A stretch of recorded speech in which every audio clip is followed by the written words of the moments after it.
Well, hey art students, it's Mrs. New here, and today we are going to be starting our neon skeleton drawing using the grid method.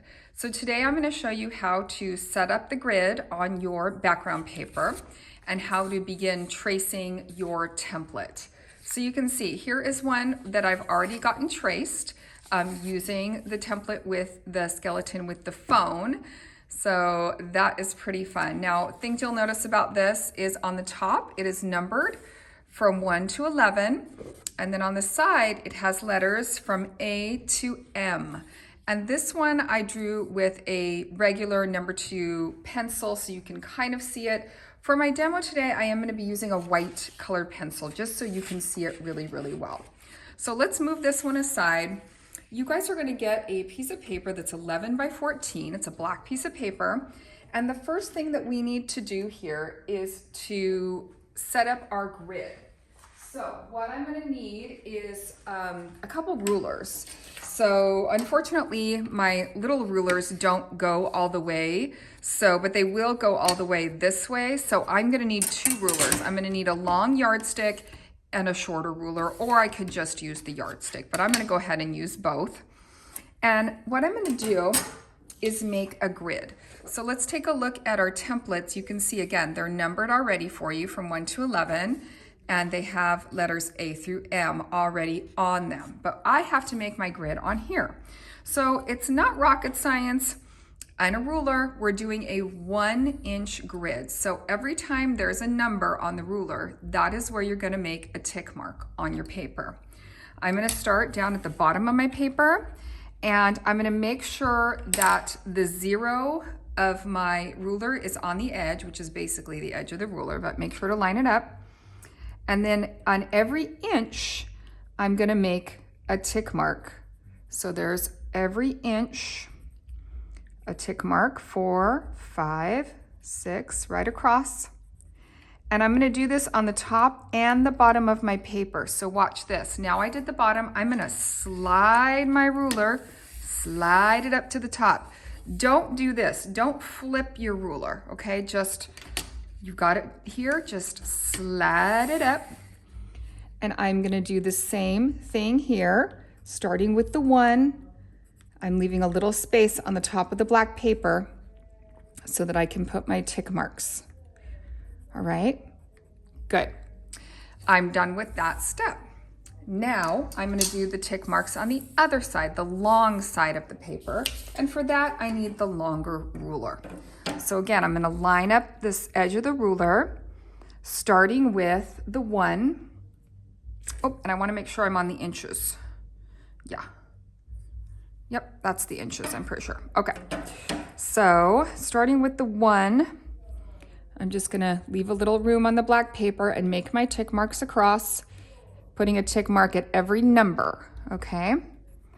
11, 12, 13, and now I'm gonna slide the ruler down and do the same thing at the bottom. And now comes the fun part where I get to draw the lines of my grid. Now you guys will be just using a number 2 pencil, a silver number 2 kind of pencil. I'm using a white color pencil just so you can see it more easily on my demonstration. So let's go back to the short length with my shorter ruler.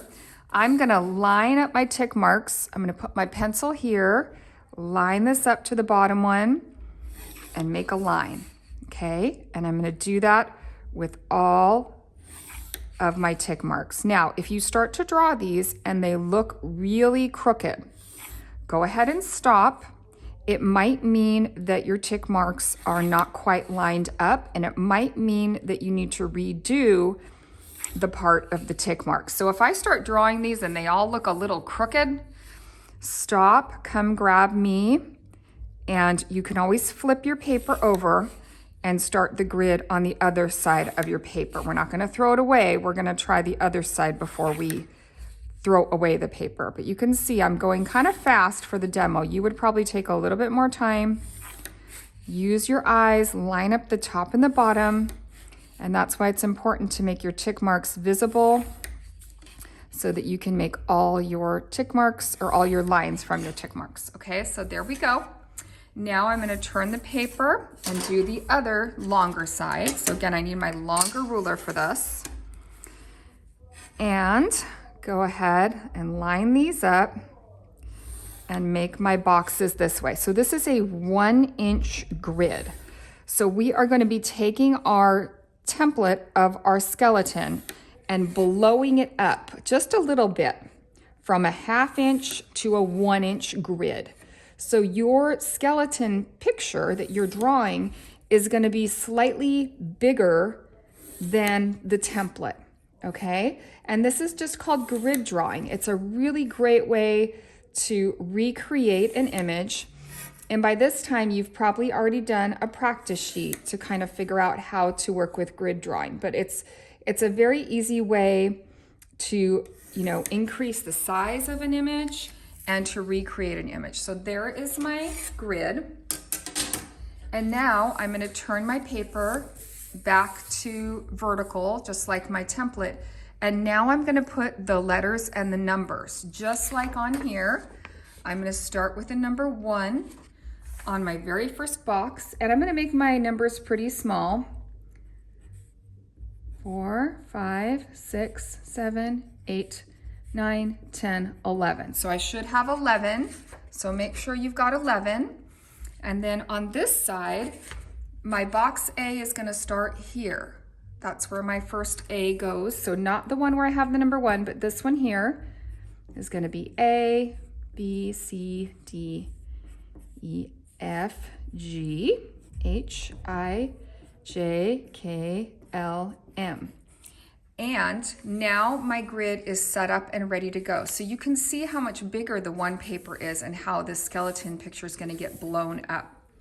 So what I'm gonna do now, and again, you've probably had a little bit of practice with this already if you've done the practice sheet, but I'm gonna look for the very first image where the image begins, and that's in box 4A. So I take the A, the 4, or I'm sorry, the A, well, it's kind of this first box up here. So kind of into the 4. And I'm just gonna look at this line here and start that. That's just in box 4. In box 5, and I'm just looking at what's happening, and I'm just gonna kind of have my eyes follow the line and start to draw the image and recreate the image. Okay, so box 3A, I should have 3A here is where that line starts to kind of come down, and you can see it ends at the end of this box. So I've got to bring it down to about here. Now, if I look at box 2B, am I in 2B? Yep, I am. Then that line is going to continue down like that. So I'm going to get in there and start to build my grid. Now, there's a lot of lines in this skeleton. If you miss a line or something doesn't look right, just go back and keep checking yourself. Am I in box? Like, let's say I want to start the I. So the I starts in box C5.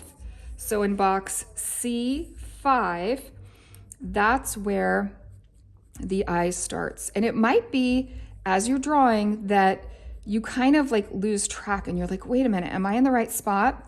So have an eraser handy, okay?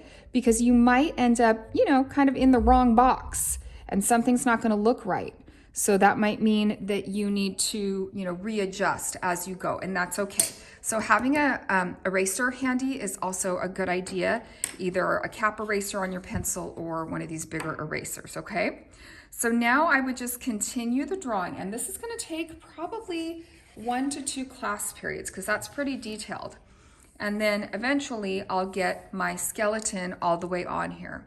Now, once I get my skeleton on here, I can start to go in with my paint pens and really make this, dynamic and interesting.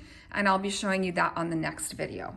But that is how to draw your grid on your larger paper and how to start using your template to make your skeleton and to make him a little bigger than the provided template. So please let me know if you have questions. Go ahead and grab your rulers and let's get started. Thanks, and I'll see you later. Bye.